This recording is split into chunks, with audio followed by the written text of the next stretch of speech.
excited to have today with me Ozge Kurtoglu, who is responsible for pricing at Tenneco. Thank you so much for making time. Thank you, Philip. Thanks for having me. And maybe before we start, would be really helpful for the folks who don't know Tenneco to give a brief overview what the company does, and then also how pricing fits into that organization. Absolutely. So, Tenneco is a global automotive parts manufacturer. We manufacture, sell, and market our parts throughout the world. We carry time-tested brands such as Monroe shocks and struts, um, Ferodo brakes, Wagner brakes, Moog steering and suspension parts, Walker mufflers and converters. So, the company is $13 billion in terms of size of value add revenue. We have four divisions. Three divisions focus on the OE business. Mhm. I'm part of the aftermarket division. So we sell our products to wholesalers and retailers, and it's purchased by installers in the occasion of a repair after the OE warranty has expired. Mhm. So that's the business. Now you asked about pricing, how it fits. So our division, unlike the OE divisions within the company, we sell through different channels, and we have more in common with, let's say, a CPG company, but we have more in common with diaper sales than the OE business. So that's of course a joke, but at the end of the day, for us, pricing is critical. We always talk about 4 A's. So availability, product has to be available, right? At the point of sales when there is a demand, or else nothing matters. Then there has to be awareness, meaning given various options, the installer needs to know that there's a product called Moog, high quality, premium, and so on. It has to be acceptable, meaning obviously all of the value drivers that go through the minds of the chooser need to be somewhat in an acceptable range for the product. And then finally, affordable, meaning not cheap, but priced based on the value. So for us, again, we always talk about 4 A's. We believe that to have long lasting market leadership, we got to get the 4 A's right. So obviously, affordability A is strategic pricing, and as such, it's one of our the cornerstones of how we go to market and how we attempt to gain share. Our journey as a company with strategic pricing started when I was hired in March of 2020. My first week was the stay-at-home orders week, the COVID. But since then, I put in place a 4-pronged plan. First, people, obviously, we had to get people in place who know strategic pricing in there to be able to build the foundation. Second, very important, data and analytics. Strategic pricing is an analysis-driven function. So we had great data internally, and we had point of sales data of our customers, but we were lacking data on the value perception of our products, on competition. So we've been shoring up our data ever since. Process. Obviously, we're in inflationary times. You cannot take 6 months to pass on a price change. So you have to have effective and efficient processes. So we've been doing process mapping and analysis and taking out ineffective parts of our process. And then finally, software enablement. I know, Oscar, you have a very long-standing career in pricing, even before Tenneco.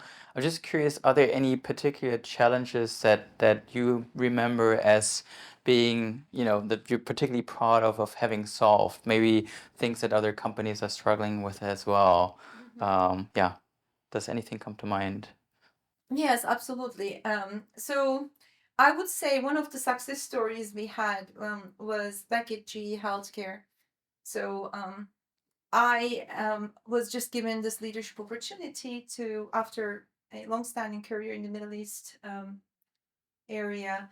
It was called Eastern and African Growth Markets, so Russia and CIS and all of the Middle East. This leadership opportunity to come over to US in the pharmaceutical division. So it was called Life Sciences Division. So about $1 billion in revenue size.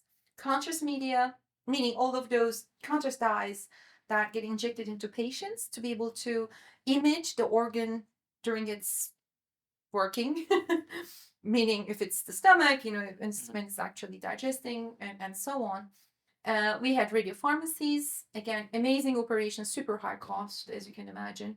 So the reason why they wanted me to come over was because this division was very much managed like an equipment business. In medical equipment business, the way to take price is when we're launching a product. Usually there's innovation, bells and whistles, and then we put out the new product at a premium, and over its lifetime, of course, gets discounted.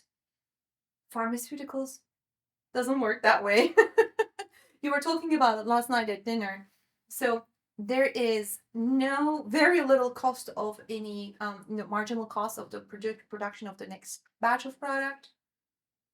Tremendous cost in terms of introducing the product, developing it, getting the regulatory approvals, running the clinical trials. Right. I mean, it's tremendous.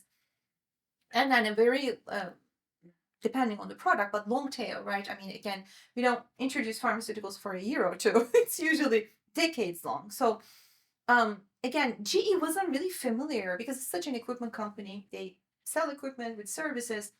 They really didn't know much about pharmaceutical business, and as such, they tried to manage the pharmaceutical business as a medical equipment business. So long story short, for 20 years, they didn't change price. 20 years. 20 years. So when I walked into the role, it was very challenging because we had a sales force that somehow came from either the equipment side.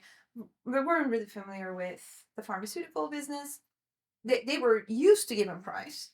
But on the other side, we had a huge problem with pricing integrity. So what do I mean by pricing integrity? It's basically not having haphazard pricing, meaning being able to have price differentiation based on the size of customer, size of opportunity, and so on. So little did I know that I was brought in to negotiate with the largest group purchasing organization of hospitals in the United States. And unfortunately, GPOs are funny animals in the sense that we have hospitals that pay membership fees, which is great for the GPO. And then GPOs also take a percentage administrative fee from the manufacturers or the service providers. So fantastic business model. Right. So, and they're hard negotiators because they have that negotiation power because it's the route to hundreds and hundreds or maybe even thousands of hospitals in the United States. So this particular GPO was made of the merger of one GPO group buying the other. So the bigger fish bought the small fish, and unfortunately we had better pricing with the small fish. And that's when I came into the picture to take the first ever price increase in 20 years. So as you can imagine, it was a very, very challenging situation. And we had no choice because the margins had deteriorated so much over 20 years. So that's when I learned the importance of pricing integrity. And what we had to do was to look at all of our 1,100 or so contracts. Because in addition to having GPO contracts, we had one-off contracts with the hospital groups. So big sort of learning. You are as strong as your weakest point. Right. So obviously, we ended up terminating and or taking price in 1,100 contracts so that we could credibly take price in our largest contract. So yeah, I think that was one of the most challenging sort of experiences I had. Again, another big learning was being prepared. Which, before we go there, we typically say that price increases are like training a muscle, right? So if you haven't increased prices for 20 years, it takes some time to actually build up the muscle and the stamina to get it done. I also imagine that it has to do quite a bit with change management, right? Not just talking to the customer and convincing them that you need to increase price, but also your internal sales organization. Absolutely. Yeah. Just like, it was mentioned, the sales force is your toughest customer. Yeah. Because they know the product, they know the positioning, and they know the competition, they know the customers who are our imaging centers in this case. So I think what we had to do, and it was clear to me from the very beginning, is to look at the incentives. So at the time when we decided to do this, we were compensating our sales force based on revenue. Mm-hmm. And with a lot of help from the commercial excellence leader and other functions like HR, we introduced a plan that had three different elements. Of course, revenue, obviously, but that was only one third. One third of the reward went to, or the comp went to margin. Mhm. So we had to literally get down to margin by sales area, which was Mhm. a big analytical exercise, as Mhm. you can imagine. And then finally, one third was strategic goal achievement. And actually, price increase was one of those Very good. goals. So it was like with margin and that element. But it didn't stop there. I had various training sessions and very simple analytical sort of exercises to say, hey, it is really in your best interest. It's easiest to gain your Mhm. comp if you're able to pass on the price increase, as opposed to it's almost impossible if you don't do that. Mhm. So having those kinds of training sessions was critical, and also giving them the confidence. So we bought external data to show where we were, and where we were was the bottom of the barrel, compared to competition, and Yeah. we had better brand value. So it's all about building the confidence and giving them the tools that they need. On the other side, of course, Salesforce was very critical, but also was the negotiation with the purchasing organization. I think really, to your point today, being prepared, Mhm. simulations of how it can go, and really having the give gets, because it's a negotiation. Right. There's going to be various rounds. I mean, it's just going to be miraculous if you can, in a negotiation that size, with that much detail. No way it's going to be, done in the first round. So we planned for 3 rounds, and for each rounds, we had very specific give gets, and those give gets we had approved ahead of time, Yeah. Yeah. so that once we sat on the negotiation table, we knew what we could do and what we couldn't do. Yeah. So I think that's also very That's important. the rule, right? 80% of the negotiation success is in the preparation. It's not in the actual negotiation that happens.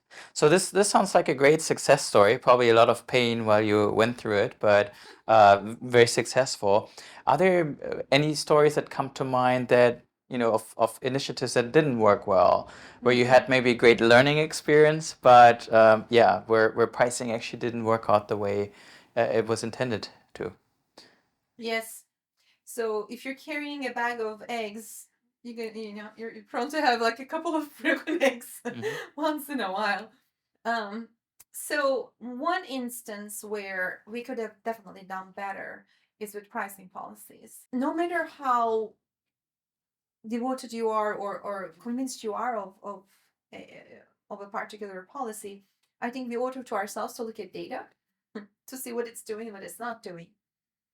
So sometimes, if the business conditions are tough, doing something might seem to be better than not doing anything at all. But if that doing something is not effective in the first place, it just doesn't make sense. You're Right. consuming a lot of resources that you could actually put at solving the problem in a different way. So key learning is really use data, more data-driven decision making. So I think we need to, as pricers, find ways to prove our hypotheses with data. Hmm. Because once you put the facts out there, it's kind of hard to argue. Yeah. Yeah, let's shift gears a bit. You talked about doing something, and I want to talk about a topic that definitely requires doing something, which is inflation. Currently at 9.4% in the US. I'm just very curious, A, how inflation impacts your company overall, being in the automotive business, and also selling into international markets. I would assume that there's a massive impact, but in particular, how does it affect your work as a pricer in pricing? Hot topic. So again, with inflation, the value of money is what's going down the drain, right? Yes. So um, in our business, we procure components throughout the world. Um, but this is nothing new for us. Again, if you go back to 2020, we have a part of our business, our converters. It uses precious metals. Hmm. So the precious metals like palladium, Hmm. iridium, um, have been extremely volatile. I Yes. mean, it's been unbelievable. So we had a little bit of a taste of inflation with that phenomenon in 2020, where we had to take drastic pricing actions just because the cost of iridium or Yeah. platinum just doubling Yeah. overnight. But what I will tell you is inflation obviously affects our costs. What's key about inflation is nothing is good or bad. It's how we react to things that makes it an opportunity or a disadvantage. I like So that. I think one part of the story is a sad story in the sense that when I started coming into the role, unfortunately, we didn't have good competitive watch in place to Hmm. understand what our competition was doing to the extent that we do now. And again, I think it's very important to understand in an inflationary environment. I think pricing leaders should be buddy buddy with their purchasing counterparts. Why? Interesting. Because it's important to understand not just our cost base. I mean, again, it's steel and precious metals and labor and so on, and have good watch in terms of what's happening there, what are the trends Hmm. there. We look at it monthly, so we convene what we call in price performance review. We look at costs, we look at competition, we look at price value mapping studies, and so on. But that's not enough. What's really important is to understand what about the competitors? Are they privately owned? I don't know. Do they have a long-standing relationship with, let's say, steel manufacturers, or do they have a long-standing agreement? And what about China? Again, steel in China is much cheaper than the steel we get in in the US. So I think it comes almost like it becomes a game theory. Yeah. Now that said, we have to recoup our costs. Now, the good news is last year, when the cost started going up, we were in a great advantage because we had to procure product at a lower cost, our Mm. components at a lower cost. We had the nice benefit in our EBITDA. This year, it's the opposite story. Yeah. That said, again, I think what's really critical is where do you put that inflation? So this is where elasticity becomes critical.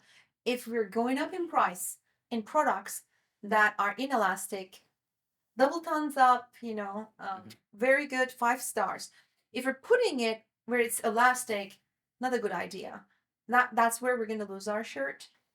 And also, what about the category demand? Meaning, again, the value of money is going down. Wages are not going to catch up to inflation, not in the short term. So there's going to be delayed purchases as a result of it. So some consumers are just going to delay their purchases, or they're going to prefer lower cost option. Yeah. I think it's important to understand what we know and what we don't know, like that. Known unknowns is okay. Unknown unknowns is what's killing you Hmm. in And this scenario. I also hear from you being very differentiated in your approach, right? So not what we would call peanut butter spread, but rather you brought up some rather complex and sophisticated methods, price elasticity measurement and price value mapping and wargaming and other things. So using those tools as well to make decisions. I'm actually curious, those typically eat up quite a few resources, right? So if you do that well, you need a large team. So how many people are currently working at Tenneco in pricing? And who do they report to within the organization? So yes, again, at the end of the day, making the right decision requires good analysis, Hmm. good insight, and cross-functional thinking. And if you don't make good decisions, that's going to be much more costly. Yes, So absolutely. right now, my team is about 33. Uh-huh. So I report to our chief marketing officer. Hmm. So the way that we've organized this, as I came into the organization, it was clear to me that we had gaping holes in competitive pricing, right? Our understanding of competition, that we were not doing good in terms of MPI pricing and pricing along the product life cycle, that we could shore up our processes and do modeling. I mean, it's crazy to think that you're going to take a price action up or down and expect the same units. It's just not going to happen. Hmm. There's a super, low probability that that's going to be the case. So we first hired center of excellence employees Again, we don't execute in the center. The center looks ahead, long-term thinking, best practices, um, setting the standards, and negotiating with vendors to have the right types of tools or the right type of data. Things that can be done better with scale. So, and then as we started building our capability, we decided to have regional teams. We always had employees that were more operational, who were preparing the price files. They were reporting to finance at the time. So we did a reorganization and we hired strategic pricing leaders, one for Americas, one for EMEA, and one for Asia Pac. Those are our three geographies. But we made the operational teams under finance report to the strategic pricing leaders so that we don't have this going on in terms of implementing pricing decisions. So are we fully staffed? Yes or no? I mean, yes and no, I should say. But at the same time, we're going through transformation, meaning we're going to be implementing software. With software implementation, you can do things better, faster, cheaper. So we're going to probably need less resources of operational nature. So it's going to be a huge transformation. Spend more time on actually strategy decisions as well. So that's good. Yeah.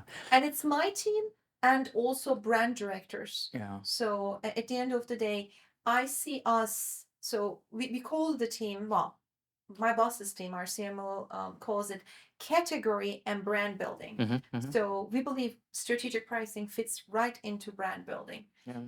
So actually, I think really interesting that in your organization, pricing reports to marketing, because typically in a B2B setting, you would see more reporting into finance or into sales, very common, or a direct report to the leadership, to the CEO. But reporting into marketing is actually very few companies do it. And they do it well, but once they do it, you have concepts such as elasticities and price value mapping that are extremely helpful. Very interesting. You mentioned also that the pricing organization is rather large, not too large. So typically we say for every 100 million revenue, one FT in pricing is what makes sense. So we still have room to grow. But still, it's compared to other companies, it's a sizable department. I'm just curious, how did you get the buy-in from the leadership to actually invest in pricing and keep that investment going? That's a great question. So I think to be able to get the buy-in, executives need to believe that it's the solution to a problem that they're trying to solve, right? Because otherwise, who cares? I mean, somebody is already creating the price sheets. So, in my case, I partnered very heavily with my leader, Sam Avivi, who's our CMO. And at the time, we had a choice. So, for pricing, we can show benefit in profit, right? Profit improvement, Yes. or we could show benefit in market share gain, top line. Yeah. Or you could do both. You could say, in these product lines, we're going to gain share. In these product lines, we're going to optimize profit. That's all well and good. Then there is the cost side of things, meaning it's already good if they understand that they have to choose and there's a trade-off. So that's a great thing. I cannot take credit for. I think I have amazing leaders, both Scott and Sam. I mean, Scott, the first time I opened up to him and said, hey, we should do price value mapping, he said, when? He didn't say, why do you need to do this? How much is it going to cost? How long is it going to take? He said, when? So it's I think the leadership team, if they know good pricing, I think they would support it. But in this case, the other side of the argument is pain minimization, pain in the form of pricing mistakes, and those are really bad. I mean, years ago, Alitalia, they had a business class ticket. This is the textbook example, $3,900 some dollars from Johannesburg to Italy, I think, to Rome. It showed up on their website as $39, and 100 people bought it. It's a business class ticket. So again, pricing mistakes are costly in and of themselves, right? I mean, just imagine having to eat the difference between $3,900 and $39, plus the brand. I mean, it's kind of ridiculous if the company is doing that on their own website. So plus the process improvement part of it, being able to deliver pricing faster, right? I mean, again, inflationary environment. I mean, we were able to quantify it to say if the price change is delayed by a week, it means this many $1 million. So with this investment, we can save this many weeks. So it's quantifying is always, always good. But what I've learned throughout this process, we had a choice to say it's pricing driving this profit or it's pricing driving this much share gain. Is it true? No. It's the 4 A's. Even if you have the most fantastic pricing out Mm. there, if you don't have the product available on the shelf, right, when people are going to buy, or if the product has recalls, right, the quality is not there, it's not meeting the expectations, or nobody knows about the product, is it really going to happen? No. It's all of the 4 A's. So we had this like critical juncture where we thought about like how are we going to do this, like if you're going to make an argument with market share gain, is it the awareness, is it the investment in technology and innovation, is it pricing? So what we decided to do, we said no, we're not going to separate, and we're going to say this program, and we called it there's a program name, I don't know if I can mention it externally, but it's an investment program to shore up all of the 4 A's. But from a prioritization standpoint, I'm very proud of the company and the executives. They said number one is availability. If you don't have the product, nothing else matters. Right. Secondly, affordability. If the product is there and if it is affordable, we can start moving the units and start gaining share. We need to quickly shore up availability and awareness and acceptability. But from an order of urgency, we were number two, and that's how we were able to secure the investment. So I mean, at the end of the day, if everything is correct and we still don't have the right price, then you're missing out on the opportunity as well. I think they all work together. So that's how we pitched it to the board. That's how we got the investment. And it's not done. We're nowhere near Yeah. done yet. It's still a journey. We still have a lot to do. Talking about journey, and that will be my last question. If you can think of the beginning of your pricing journey, what would be an advice that you would give to your younger self of things to do or things to not do, yeah, to make a great career in pricing? Thank you for asking that question. Yes. So I would say, first of all, I would tell myself to jump into pricing much earlier in my career because I'm really enjoying it. And it's a very quantifiable discipline. You can actually show your impact very easily. The second thing I would say is be bold, meaning we don't gain as pricing leaders, we don't gain by doing stuff in the back room. Um, I think that as a discipline, we should feel as valued, as proud as the sales leader or the product manager or the I don't know, the engineering leader. But to get there, to have that confidence, it's important to understand what is in it for them, right? The MAFD, right? Or what is it in engineering to talk to me, right? If I can show to the engineering leader, well, guess what? You know, it looks like we're not innovative. Here is the proof. Here is the data. That's when the engineering leader would want to chase me and talk to me. So it's understanding what makes every department, and every department is different. Deciphering the scorecard of those departments. Oh my God. I mean, again, that's what I would tell my younger self. Go find out from HR, from, leadership, what are they measured on? And then finally, maybe an often missed point is um, making allies internally. So, in many companies, you have people who have been around and they know the personalities. So, again, talking about MAFT, if we know what makes that department or what makes that sales leader tick, then how do we approach the conversation? So, at the end of the day, very important for the sales leaders, there's forums that we need to be present in, but to forge internal relationships, we need to have one-on-ones. We need to have that internal fan base. So again, rarely have I ever seen in multinational and corporate. Maybe in privately owned companies, in smaller companies, it's different. But my career has evolved around Fortune 500. In those companies, very important to have that cross-functional buy-in, where all of these leaders should know your initiative Right. way before you make it available or discussed in larger forums. That's what I would tell myself. Be bold. You are as valued and as impactful as any other department, but we need to get into the conversation. We need to know how to win those allies, so that once we're in the room, once we're talking pricing, everybody's saying thumbs up, Yeah. go. Yeah, I love this is also a balance between data on the one hand and people on the other, and you need to make both work in order to to make pricing successful.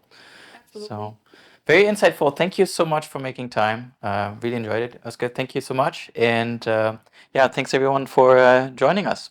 Thanks for having me, Philip.